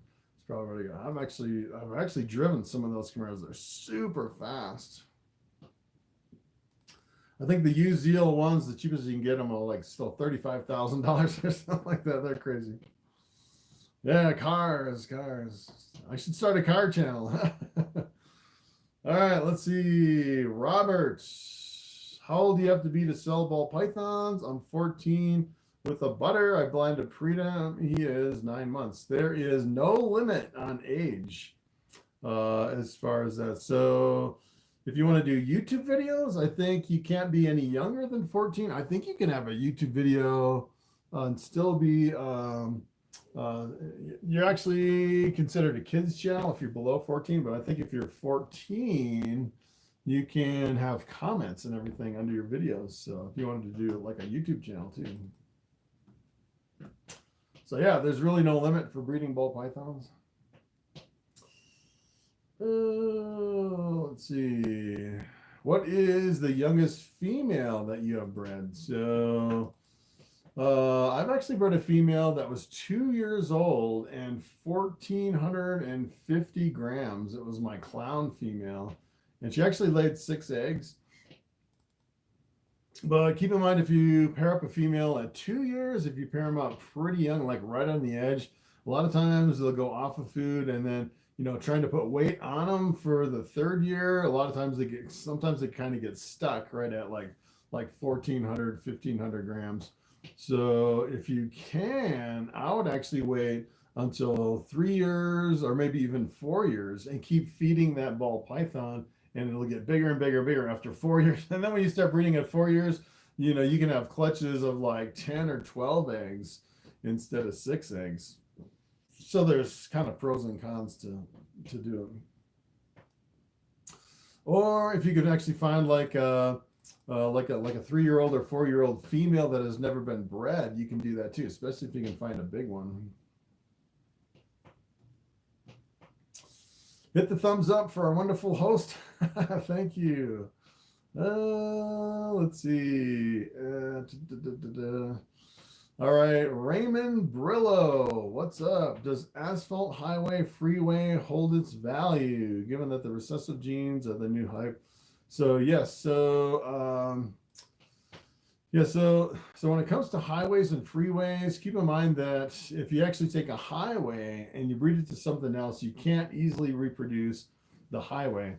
So there's quite a few challenges with the highways and freeways, and if you actually hit one, it's hard enough to actually hit one, and that's why the prices kind of stay high. So if you actually take like a highway and breed it to a normal, you'll actually get half gravels and half yellow bellies, and you can't tell the difference between the gravels and the yellow bellies. So I would say, kind of in a sense, it's almost like working with a recessive, although you can see one copy of the gene, but a lot of times you can't tell which one it is, if it's like the gravel, the asphalt, or the yellow belly. So I think just because of the complexity, because it's an allelic combination, if you breed it to something, you'll get half and half. You won't get any normals, but you won't know which one's which. And it's just because of the complexity of it is what really keeps the prices high with the highways and the freeways. I don't really see it coming down as far as the prices. And I think because of the complexity, a lot of people kind of stay away from it too. So it's one of the things that kind of kept me out of the project. So if everybody got into it and it was really easy, that's what really drives the prices down really super fast. So I think it's going to hold its value. All right. Make me T and J. Not sure what that means. What advice do you have? Fresh new breed going to their first new breeder going to their first show. What advice do you have? I would say if you're fresh new breeding, never bred any snakes before, you're thinking about getting some ball pythons, you're going to your first show. What you may be tempted to do at a reptile show, so I've actually done this. I've sold at a few shows. And a lot of the new breeders will come up to my table and they'll see, maybe 1 or 2 or 3 things that they're thinking about buying, especially if they have their heart set on one thing. and they go kind of, they're like, all right, I'm just going to wait on that. I'm going to walk the show and I'm going to come back at the end of the, at the end of the, kind of doing the rounds in the show. Let me tell you, if you see something that you want and you don't buy it at a show, I'd say probably 50% of the time, people walk the show and come back and it's gone. The snakes that you're looking at, that you're interested in, can go really fast at the show. So if you see something, I would definitely buy it right there on the spot versus kind of walking the show and then coming back, because I've had so many people do that and they get so disappointed. They're like, I'm going to just walk the show and I'm going to come back and I might buy that snake, and by the time they come back, it's gone. So I would be quick on the draw buying stuff at the show if you see something that you definitely want. Raul Herrera, hello from Cali. What's up? Roger Gray, channel member. Thank you. How long does it take to clean the cages? Yeah, so normally what I do is for my cleaning and my feeding, I actually kind of split it up into sections. So, like on one day, I'll clean like maybe my whole adult rack over here. And then the next day, I'll just do this rack. And then the next day, I'll do like half the hatchlings. And the next day, I'll do the other half. So I'll kind of split up the cleaning over 4 days. So I'm not like spending the whole day cleaning all the cages. It just seems a lot easier to do it that way. And with the feeding too, I kind of do the same thing. So on Thursdays, I go through and feed the hatchlings. And then usually on other days, like really depends on like my breeding schedule. Like right now, I'm kind of going through the whole breeding cycle. And when I separate the males and the females, I'll go through, I'll take like 3 days to feed my adult females and my males, just so I don't have so many that I'm thawing out. And then if a lot of them don't eat, then I don't have to throw them away. That's kind of the strategy I use for feeding. So plus it's not really overwhelming, so I'm not like working all day trying to feed all my snakes. All right, James, what do you think about spot nose? So spot nose is kind of interesting.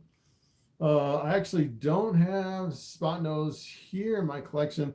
Keep in mind, spot nose is one of those genes that could potentially have a wobble, especially in certain combinations. So if you took spot nose and bred it to like spider or champagne, I really wouldn't recommend doing that, because if you hit those combos, they can have a higher probability of a head wobble. I've heard the super spot nose could potentially have a head wobble. They call that one the Powerball. But the spot nose, if you mix it with the leopard, it's probably the best thing you can mix with the spot nose. The spot nose leopard combination makes some really crazy busy patterns, especially if you work in like pastel or something like that to really brighten it up. So spot nose works really good with leopard and clown, if you can work it into those. So it's a pretty cool gene. You just have to be careful about the wobble in some cases. Let's see. I'm kind of skimming here. Ozzy Boyds is the main guy for Orange Dream. Yeah, Ozzy Boyds is the high intensity Orange Dream. Do all female bananas produce half male and half female every time? So yeah, so as far as I understand, the female bananas will produce half male bananas and half female bananas. And those male bananas, since they came from a female, will actually be female makers, which is pretty kind of the interesting thing. I just kind of discovered this with my bananas and coral glows. I was kind of looking through some of my records with my coral glows, and I always thought if you actually took a coral glow male maker and you bred it to a normal, that all the coral glows would be males and all the non-coral glows would be half males and half females. And kind of the funny thing is, when I first started out breeding my coral glows, I did have quite a few that were like 50-50, like males and females. But it seemed like lately, over the last few years, every single non-banana was a female, which kind of blew me. I'm starting to think that all the bananas are going to be males and all the non-bananas are going to be females, which seems to be the trend over the last few years with my male makers. So the kind of thing that got me is I was watching an egg cutting video. They were cutting open this egg and it wasn't a banana. And they were like, oh, this is a female. And I was like, wait a minute. I thought it was 50-50. And I started looking back at my records, and sure enough, it seems like almost all of my non-bananas are females, which is kind of interesting. All right, let's see. Mama Dragon 24. What morphs would you recommend a complete beginner start out with? So you could start with a bamboo if you can find one. Bamboos are kind of hard to find though, like Bobby here. I would probably do like a dominant or co-dominant. I'd say, you know, kind of the more popular ones would be like pastel, pinstripe, like Mojave or something like that. All right, we got a super chat. Let's see, Roger Gray. All right, thank you for the super chat. Super chat question. Thank you for the advice. Are you familiar with the Abyss? Only one ever listed on Morphmarket. Any idea why it isn't more popular? So yeah, so if you come up with a brand new gene like the Abyss or something like that, you know, you have to really sell that snake, and to really sell it, what you really need to do is, you know, kind of hold it back, breed it through your collection, and start showing people as far as the, you know, the potential of what that can do. So, you know, I've actually seen people with dinkers where it's kind of like a one-off, where it's not genetic, and you start breeding that dinker and it doesn't really prove to be genetic. I've seen some people with like a brand new gene and they produce all these combos, and none of the combos, you can't really tell that the gene is in there. It's almost imperceptible that the gene is in those combos. And people are wondering, hey, why doesn't this sell? It's because you haven't really produced even one thing that's really impressive with that gene that people can really go after. And that's what people are looking for, is kind of like the one gene or one combination that really makes that stand out to make some impressive combinations. All right, Bobby, what are you doing? It's like getting frisky again. All right, let's see. Oh, where were we? Let's see. Dan 10, where do you sell most of your snakes? Yes. So, look at Bobby. Bobby's like wrapped up in a knot here. What are you doing? All right, no wonder you're squirming all over. All right. So yeah, so when I first started in Boll Pythons, I sold all my snakes at the reptile shows. It's a really good place to really unload really quick. But it costs you like $100 a table, so you have to have, you know, a decent number of snakes to pay for the table. But I only sold 100% at all reptile shows. I was like, I am not shipping any snakes. And then I just kind of flipped, and now I do all my snakes on Morphmarket, and I ship them out through FedEx. And I don't do any reptile shows anymore. So that's where I sell 100% of my snakes. Someday I'm going to do another reptile show.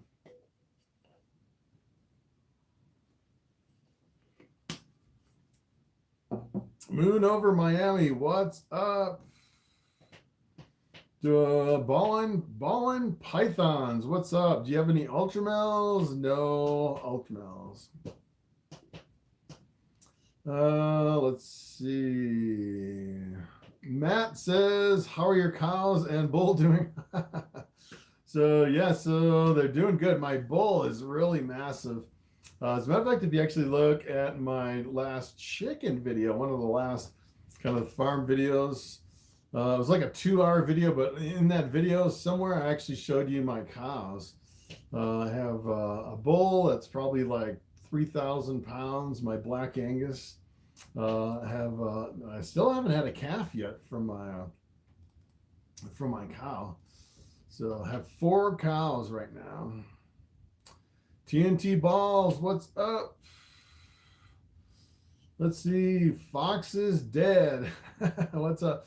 How can I keep a new ball python with my 3 cats? Yes. My cats are all indoor, but you know there are cats. I had 3 ball pythons. So yeah, so if I had cats, what I would do is I'd go with a rack system like this that I have behind me, you know, with some solid gray tubs. Probably keep them in a separate room like I do here. And then when you come in, make sure the cat's not in the room. Keep the cat out of the room. Keep them separate from your cats. Madison 187, love your bamboo. Yeah, this is Bobby. He is huge. He's an 8-year-old. He's probably almost 4,000 grams now. He's huge. All right, so we've been going for 1 hour, 39 minutes. 84 people on the live so far. 79 thumbs ups. So yeah, I normally go for like 3 hours. So maybe an hour and 20 left if I can make it. Let's see.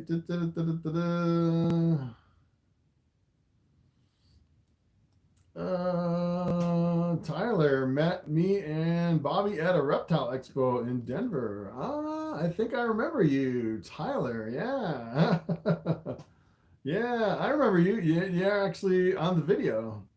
The like the home video on the landing page of my YouTube channel.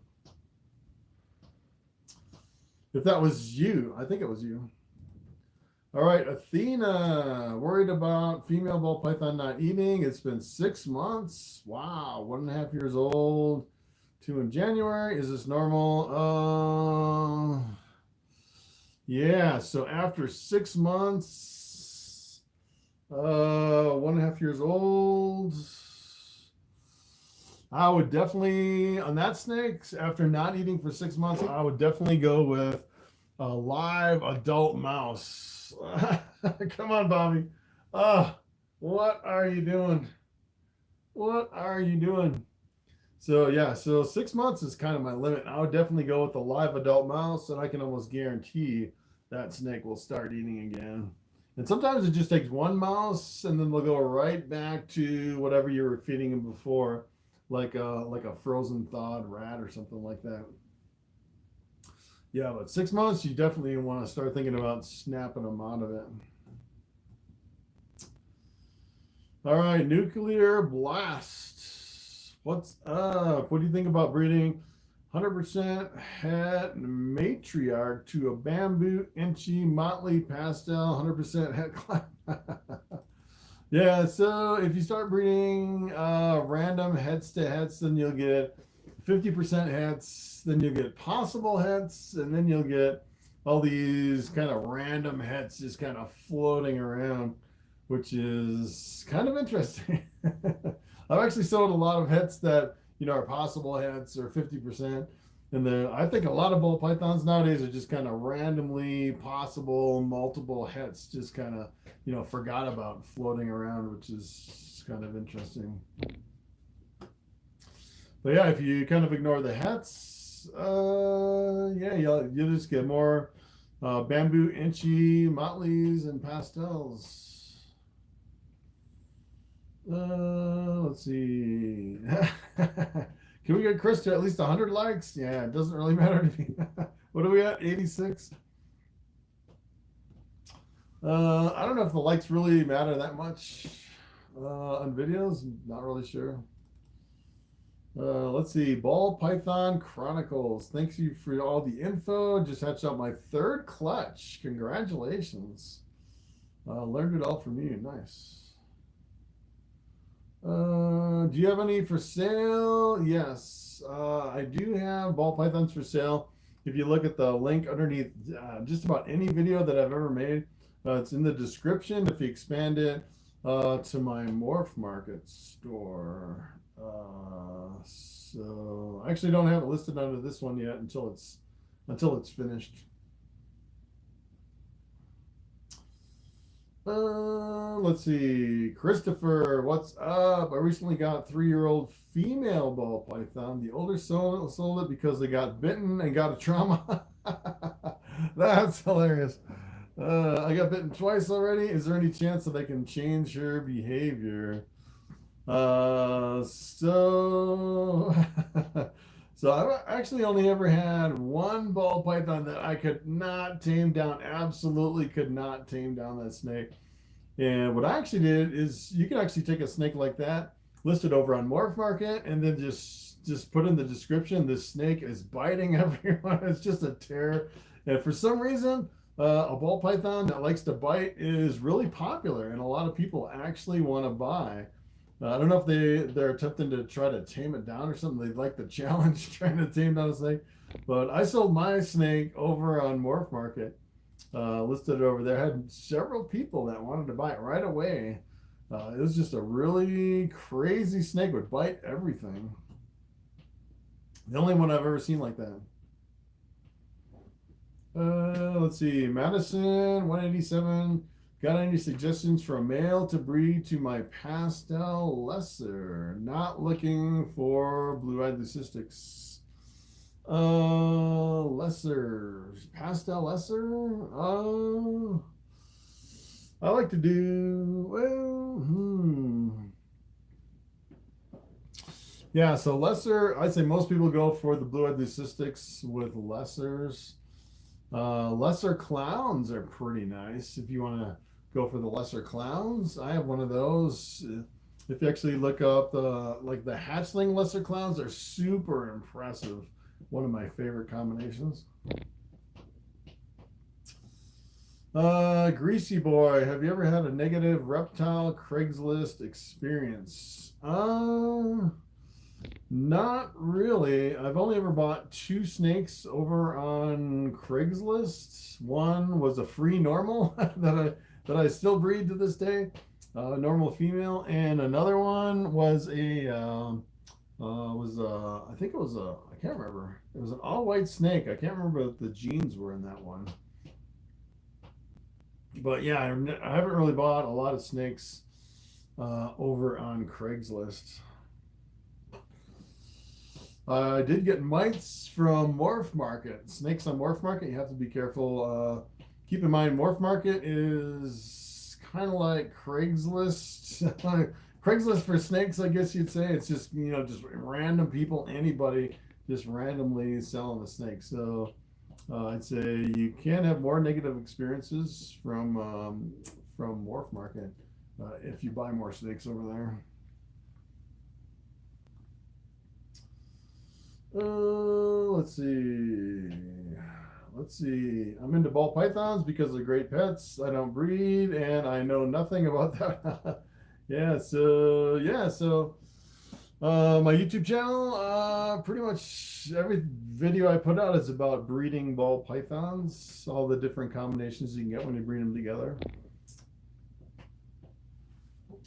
All right, Steve, glad to catch a live. Thanks for all the info you share. Sure. Let's see. Madison 187. My sister is the breeder. I only own 2 females, a normal and a pastel lesser. I'm thinking of investing in a male. Nice. All right, so I think I'm going to go for just 2 hours today. Which is another, it's 1:47, so it's another 12 minutes. We'll go another 12 minutes.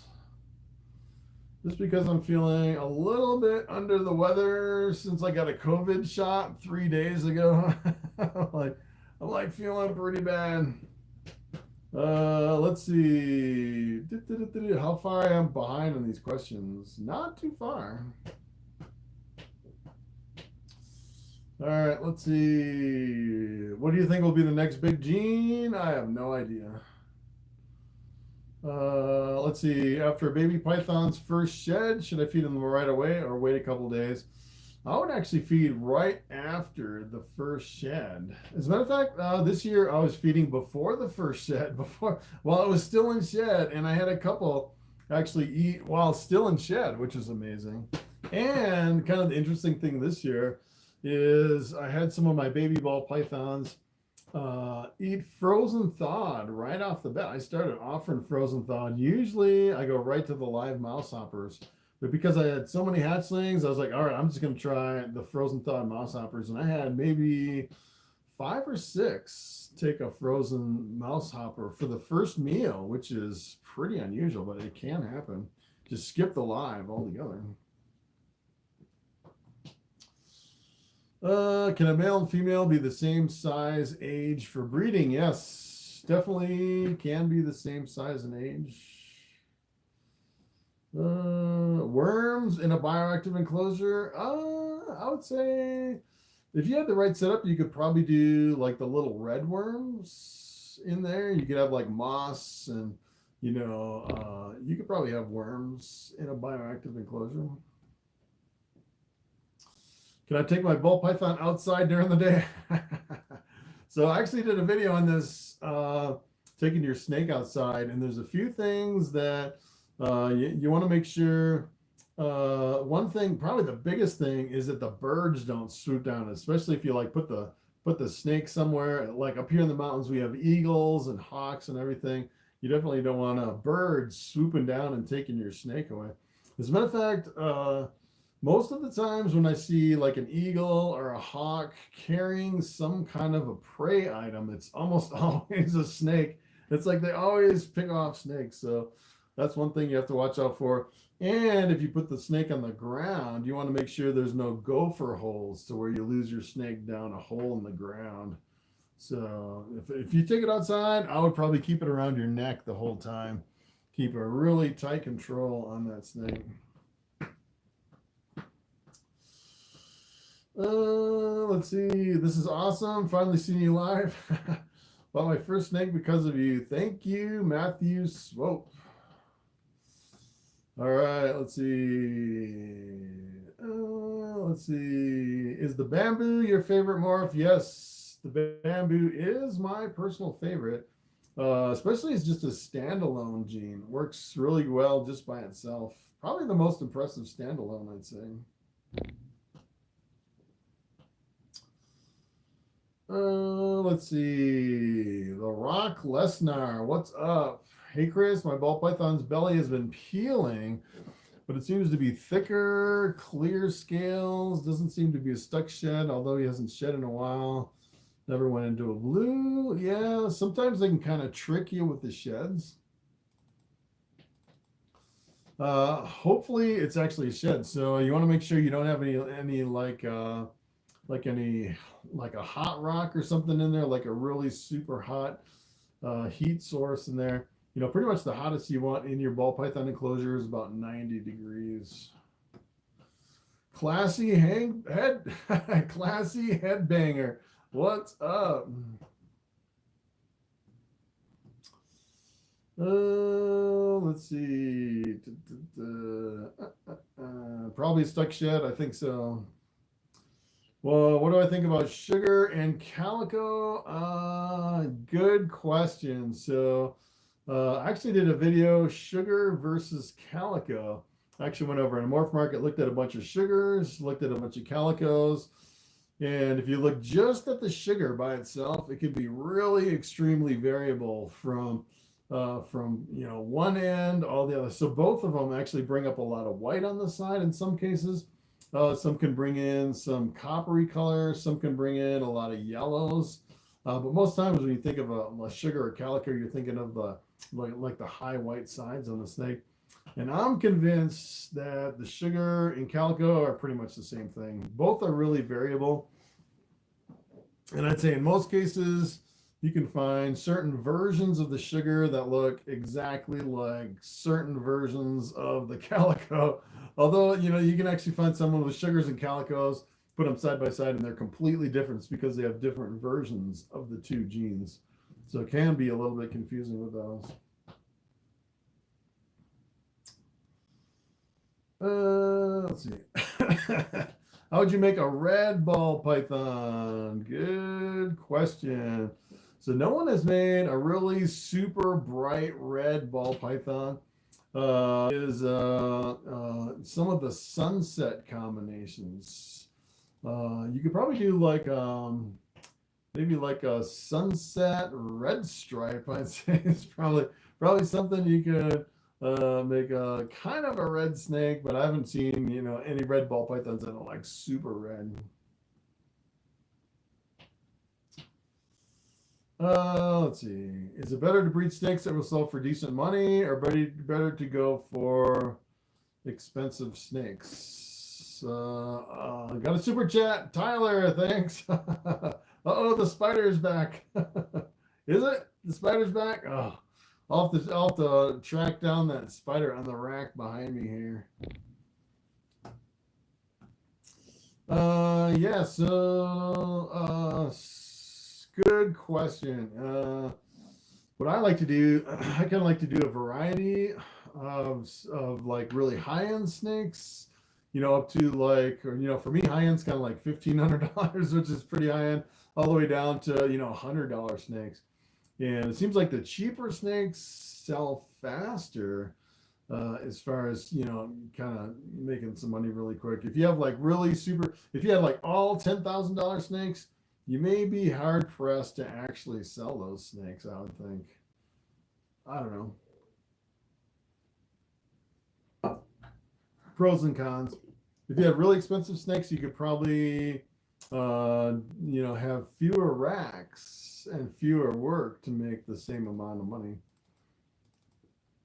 But of course, with expensive snakes, usually you have to start out with a lot of money. So if you're selling $10,000 snakes, you'd have to come up with at least $20,000 for a pair, to start a male and a female, with like monsoons or something like that. So sometimes it's easier to say, expensive snakes would be better to start with, until you sit down and go, oh, I got to come up with, $100,000 in snakes to actually start my breeding process. So sometimes that is the limiting factor, I'd say, in most cases.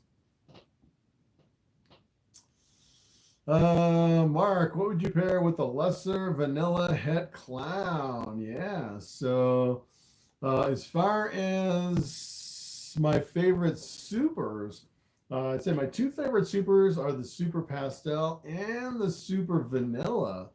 I actually did a video on the super vanilla, and pretty much anything you work on with super vanilla, you get some really impressive combinations. So I would do like a vanilla het clown or something like that, and you could potentially make like a super vanilla clown. You could also do fire. Keep in mind the vanilla and the fire gives you the vanilla creams, which are pretty impressive too.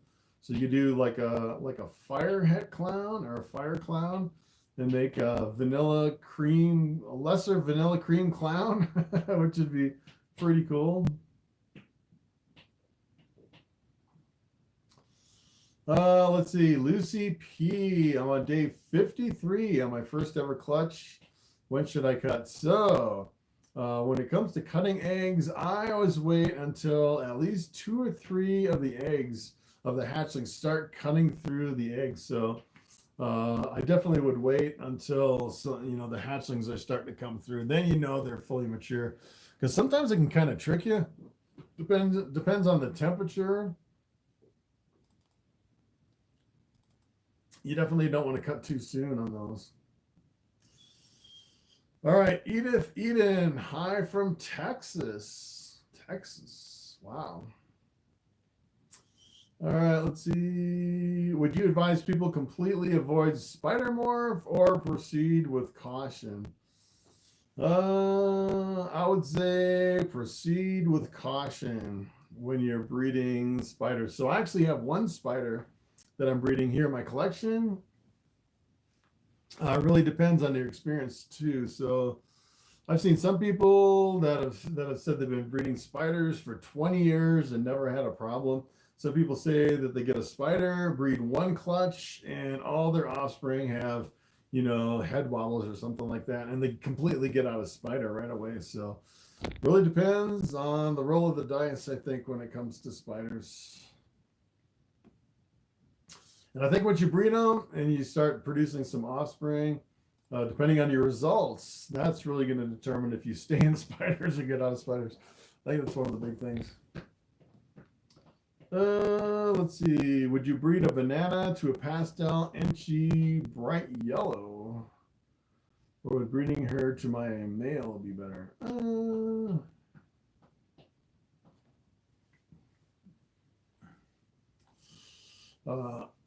I don't know. Keep in mind, when you talk about which snake should I breed first, usually that's only for the first year. And then the second year, you get to swap them. And then the third year, you get to swap them again. So if you actually think long term, it doesn't really matter what snake you breed to which snake, because you're only thinking about the first year. You know, the second year, you can breed them again to a different snake. So it doesn't really matter. All right, let's see. 159. Let's see. So we'll go just a few more minutes. How is your SD retic? Sonny, he weighs about 45 pounds and he's on a really deep shed. He's really super blue right now. Saber Legend, what's up? Bonono sends us greetings. How would you set up ball python eggs? I actually have quite a few videos on how to incubate ball python eggs with I use water, vermiculite, and press and seal in a little plastic box. Let's see. Danielle, what's up? Hey, Chris, super happy I caught you live. Nice. I saw a good question here. Wait, let me go back. Max Gunham, what question would you ask a breeder before purchasing a snake? Good question. So if it's an adult, I would definitely ask what that snake is eating. That's probably the big thing. So if you buy a snake and it's eating only live hamsters or something crazy like that, I would probably steer clear of that ball python. You want to know if it's eating live or if it's eating frozen thawed, and what it's actually eating. So if it's an adult eating mice only, sometimes that can be a problem too, like frozen thawed mice. You can ask the temperament, but a lot of times you can tame down a snake really easy. So a lot of times, especially with a hatchling, the temperament doesn't really matter. A lot of people ask me the weight of a hatchling. That doesn't really matter either, because say if I have, a 100-gram hatchling, I could just feed them 2 or 3 rodents within a week and it'll like double its size. So if I really feed heavy, it grows super fast. So it doesn't necessarily matter about the weight, unless you have like a ready to breed female or something like that. Let's see. Yeah, for soaking a snake, I don't actually let so I kind of changed my soaking procedure. If I have a snake with a stuck shed, what I'll do when I'm doing the soak, I won't actually put the snake in an enclosure with water and just leave him alone. I'll make sure to keep the head of the snake out of the water so he doesn't breathe in any water. Sometimes that can be a problem, especially if you have a snake with head wobble. You definitely want to kind of assist that snake. And I usually put them in for maybe like 30 seconds max in the water and then pull them out and kind of work the shed with my hand to kind of get the shed off. But I don't leave them in long enough to where the water will get cold or they can breathe in some water. Let's see. Is Bobby too big to breed? I don't know. I was thinking about that, especially on some of those smaller females. I don't know. Oh, Bobby's got like a death grip on me. What are you doing? What are you doing? Oh, I gotta unwrap him. Woo! He's getting frisky. What are you doing? I don't know. Yeah, so Bobby's almost too big to breed because he's a male. You'd have to breed like a full-size adult male. I don't know if you could. Maybe a 1,500-gram female. Never really tried to breed a really super big male to a smaller female, but I think it would work. Let's see. Michael, you want to buy my collection? I'm getting out.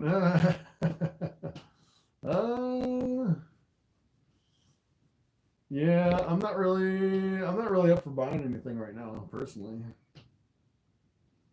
Let's see.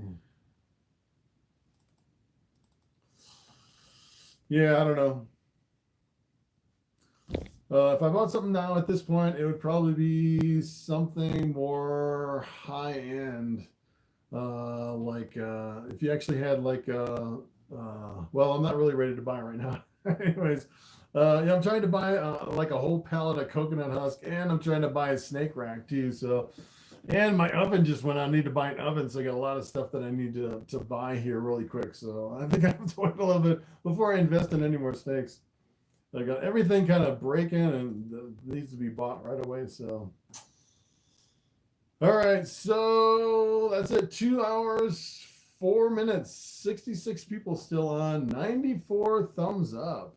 All right, so I'm going to call it right here. So it's kind of interesting. I was wondering, since my channel is getting so many views from that one video, if I'd have more over on the live stream, but it doesn't seem like I'm really getting a significantly more. So normally, if I go over to like my YouTube dashboard and look at kind of my number of views for the last 48 hours, usually it's in between like anywhere from like 12,000 all the way up to like 22,000. And I had that one video that is exploding. I was actually up to 84,000 views in 2 days on my channel, which is the highest I've ever seen. It's kind of crazy. Lots of views from that one channel, one video. All right, guys, so I'm going to call it here. Thanks for all the thumbs up. Thanks for the super chats and all the questions. And I don't know when I'm going to do a video next. I might do another live midweek, just kind of randomly doing a couple lives now and then, just to keep things going. At some point, I'm going to go back to the daily videos. Not sure when that's going to be, but you'll definitely know when I start doing it. All right, guys, thanks for watching. I will see you next time.